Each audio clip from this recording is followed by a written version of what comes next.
প্ৰেমে যোগ্যতাৰ সন্ধান নকৰে তথাপিও কওঁ তোমাৰ হৃদয়ত থিতাপি ল'বলৈ কিমানখিনি যোগ্যতাৰ প্ৰয়োজন সেয়া মই অজ্ঞান আৰু ভালপোৱাৰ এই প্ৰস্তাৱ দি তোমালৈ আগবঢ়াই দিবলৈ মই অপৰাগ থাকক দিয়া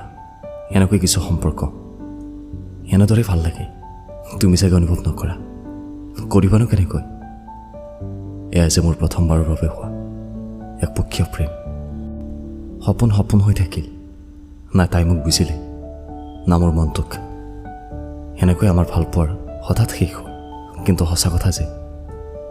মই আজিও তোমালৈ অপেক্ষা কৰি থাকোঁ তুমি উভতি নাহা বুলি জানিম কাৰোবাক নাপালে জীৱনটো শেষ হৈ নাযায় কিন্তু কাৰোবাক পায়ো যেতিয়া হেৰুৱাই পেলাওঁ তেন্তে পৃথিৱীত জীয়াই থকা মৰি থকা একেই কথা না কোনো সপোন থাকে না কোনো আশা মাথো জীয়াই মাৰি নিয়া কিছুমান অতীতৰ স্মৃতি জীৱনৰ বাট আৰু সম্পৰ্ক এটা মুদ্ৰাৰ ইপিঠি সিপিঠি কেতিয়াবা সম্পৰ্ক এটাক বজাই ৰাখিবলৈ গৈ আমি নিজৰে বাট হেৰুৱাই পেলাওঁ আৰু কেতিয়াবা জীৱনৰ বাট আগুৱাই গৈ গৈ কেতিয়া যে সম্পৰ্ক এটা গঢ়ি উঠে আমি গমকে নাপাওঁ